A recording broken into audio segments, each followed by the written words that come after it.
Dia 19. Cultivando a comunidade.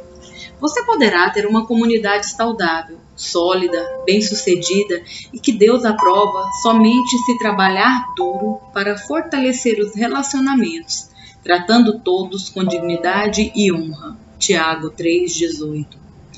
Elas passaram a seguir o ensino dos apóstolos e a vida em comunidade, a refeição comunitária e a prática da oração.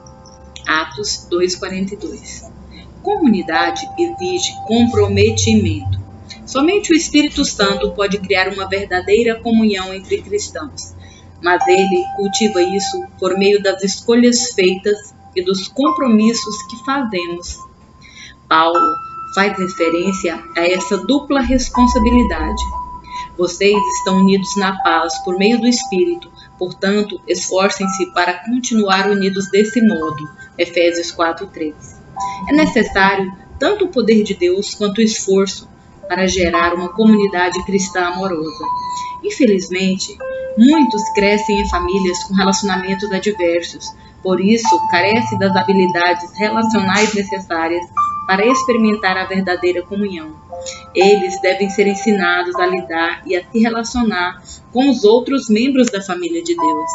Felizmente, o Novo Testamento é repleto de instruções sobre a vida em comunidade, como afirma o apóstolo Paulo. Escrevo-lhe estas coisas, para que vocês saibam como viver na família de Deus. Essa família é a igreja. 1 Timóteo 3:14-15. Se você está cansado de comunhão dissimulada e gostaria de cultivar uma comunidade amorosa e verdadeira em seu grupo, na classe de estudo ou na igreja, será necessário fazer algumas escolhas difíceis e assumir alguns riscos. A vida em comunidade exige sinceridade. Você deve cuidar para que a verdade seja dita, em amor, claro, mesmo quando se sentir tentado a ignorar o problema ou evitar o assunto. Embora seja muito mais fácil permanecer em silêncio enquanto os outros à nossa volta prejudicam a si mesmos e aos outros com alguma prática pecaminosa, essa não é uma atitude de amor. São poucos os que podem contar com alguém que os ame o suficiente para dizer-lhes a verdade, mesmo quando machuca. Então, continuam o caminho da autodestruição. Em geral, sabemos o que precisa ser dito a alguém, mas temores nos impedem de fazê-lo. A comunhão é sabotada pelo medo, quando ninguém tem coragem de se manifestar enquanto a vida de um membro desmorona. A Bíblia nos manda seguir a verdade em amor, Efésios 4:15. Porque não podemos viver em comunidade sem sinceridade. Salomão declara: a resposta sincera é sinal de uma amizade verdadeira. Provérbios 24:26. Às vezes, isso significa importar-se o suficiente para repreender aquele que estiver em pecado ou sendo tentado a pecar. Paulo aconselha: irmãos e irmãs, se alguém em seu grupo comete algum erro, vocês que são espirituais deverão procurar essa pessoa e gentilmente ajudá-la a se corrigir. Gálatas 6:1-2. Muitas comunidades e grupos mantêm um relacionamento superficial por recear os conflitos. Toda vez que uma questão delicada vem à tona, ela é imediatamente encoberta, a fim de preservar a falsa sensação de paz. O Senhor Panos Quentes intervém e tenta aplacar os ânimos. O assunto nunca é resolvido e todos vivem uma frustração encoberta. Todos sabem do problema, mas ninguém fala sobre ele abertamente.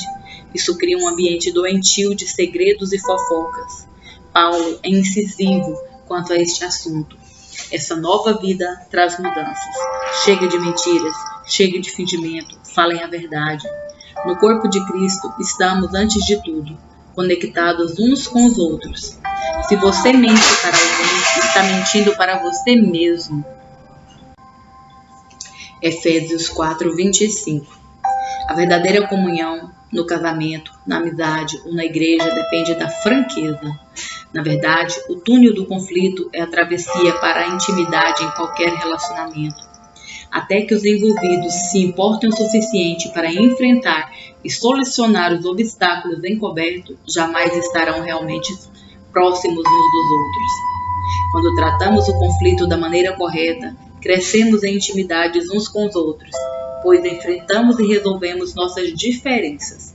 A Bíblia diz: a verdade é que as pessoas valorizam a sinceridade mais que a bajulação. Provérbios 28, 23.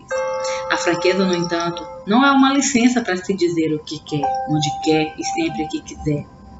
Não é grosseria. A Bíblia diz que existe um tempo certo e um modo certo de fazer cada coisa. Eclesiastes 8, 6. Palavras impensadas deixam feridas permanentes. Deus nos manda tratar os membros da igreja com o mesmo amor que dedicamos à família. Nunca empregue palavras duras quando for corrigir um idoso, mas fale com ele como se fosse seu pai. Converse com os jovens como se fossem seus irmãos, com as mulheres idosas como se fossem suas mães e com as jovens como se fossem suas irmãs. 1 Timóteo 5, 1 a 2. Lamentavelmente, milhares de comunidades foram destruídas por falta de honestidade. Paulo precisou repreender a igreja de Corinto pelo seu silêncio passivo ao permitir a imoralidade no meio deles. Visto que ninguém teve coragem de enfrentar o problema, ele então se pronunciou: vocês não podem apenas ficar olhando e esperar que tudo se resolva. Tratem da questão e resolvam o problema na autoridade de Jesus, nosso Senhor, que estará presente entre vocês. Submetam a conduta desse homem perante todos. A arrogância e a insensibilidade de vocês nessa questão me perturbam. Vocês trataram o caso como se nada fosse. Escrevi na minha carta anterior que vocês não devem se sentir à vontade com quem vive na promiscuidade. Não quis dizer também que vocês não devem ter nenhum tipo de relacionamento com gente de fora da comunidade. O mesmo vale para os corruptos de nenhum tipo e para os religiosos impostores. Para não ter contato com esse tipo de gente, vocês teriam de sair do mundo. Mas estou dizendo que, quando um amigo que alega ser cristão e se comporta de modo promíscuo ou corrupto, cheio de revolta contra Deus ou contra os amigos, se embebeda ou se torna explorador, vocês não devem agir como se tudo isso fosse normal. Não podem simplesmente conviver com isso como se fosse um comportamento aceitável. Não sou responsável por aquilo que os de fora fazem, mas será que não temos nenhuma responsabilidade pelos que são da comunidade cristã? 1 Coríntios 5, 3 a 12. A vida em comunidade exige humildade. A presunção e o convencimento e o orgulho obstinado destroem a comunhão mais rápido que qualquer outra coisa. O orgulho ergue muros entre as pessoas. A humildade constrói pontes. A humildade é o unguento que acalma e suaviza as relações. Por isso a Bíblia diz: sejam todos humildes uns para com os outros. 1 Pedro 5, 5b. A vestimenta adequada à comunhão é a postura humilde.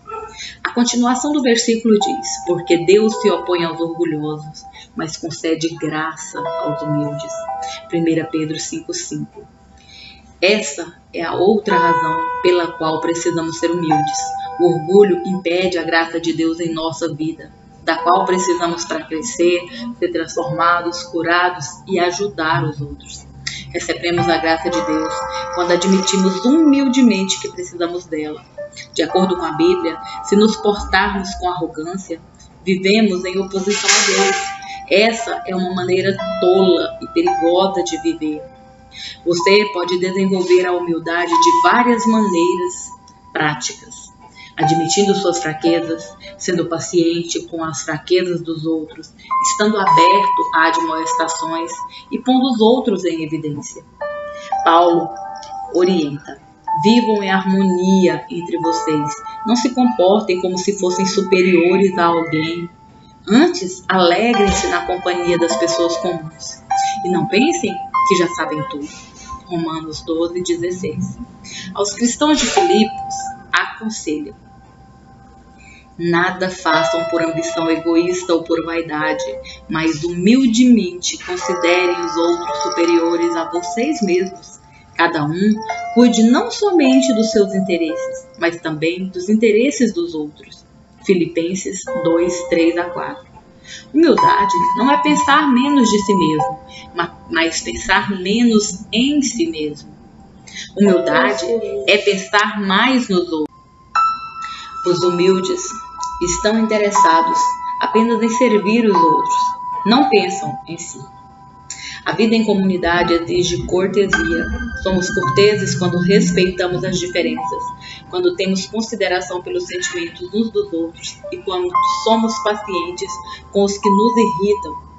A Bíblia diz: é preciso carregar o fardo de termos consideração para com as dúvidas e temores de outras pessoas. Romanos 15, 2. Paulo diz a Tito: o povo de Deus deve ser cortês e ter o coração aberto. Tito 3, 2. Em toda igreja e em cada grupo há pelo menos uma pessoa difícil, e normalmente mais que uma. Essas pessoas podem ter carências emocionais, insegurança profunda, maneirismos irritantes e habilidades sociais escassas.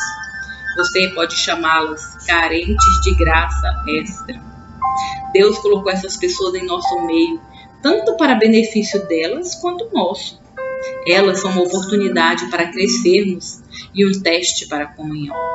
Será que conseguiremos amá-las como irmãos e irmãs, tratando-as com dignidade? Em uma família de verdade, a aceitação não se baseia em critérios como inteligência, beleza ou talento de cada membro, mas no fato de pertencermos uns aos outros. Defendemos e protegemos a família. Um membro da família pode ser um pouco tolo, mas ainda assim é um de nós. Da mesma forma, a Bíblia diz: sejam dedicados uns aos outros, como uma família afetuosa. Aprimorem-se em demonstrar respeito uns para com os outros. Romanos 12, 10. A verdade é que todos temos peculiaridades e traços de temperamento irritantes. Mas a comunidade não depende de sermos todos compatíveis. O fundamento para termos comunhão é nosso relacionamento com Deus. Somos uma família. Um elemento essencial para a cortesia é conhecer a origem das pessoas. Descubra o histórico delas. Quando você souber as experiências pelas quais já passaram, certamente será mais compreensivo. Em vez de pensar na distância que ainda precisam percorrer, pense no trajeto que já percorreram, apesar da dor que carregam. Outro procedimento que faz parte da cortesia é não subestimar as dúvidas dos outros. O fato de você não temer alguma coisa não torna esse sentimento inválido. A verdadeira comunidade é construída quando as pessoas sabem que é seguro compartilhar medos e dúvidas sem serem julgadas. A vida em comunidade exige sigilo. Somente num ambiente seguro, onde existe acolhimento amável e sigiloso, as pessoas irão se abrir e compartilhar suas maiores mágoas, necessidades e erros. Sigilo não significa ficar em silêncio enquanto nosso irmão peca, mas saber que aquilo que for comentado no grupo ficará restrito ao grupo. É necessário conviver com isso e evitar a fofoca. Deus detesta a fofoca, principalmente quando maldosamente disfarçada de pedido de oração em favor de alguém. Deus diz: os maus provocam discussões e quem fala mal dos outros separa os maiores amigos. Provérbios 16, 28. A fofoca sempre causa mágoa e discórdia, e isso destrói a amizade. Deus deixa isso claro quando nos orienta a advertir os que causam dissensão entre cristãos. Eles podem até deixar o grupo ou a igreja ao serem confrontados com ações que semeiam a discórdia.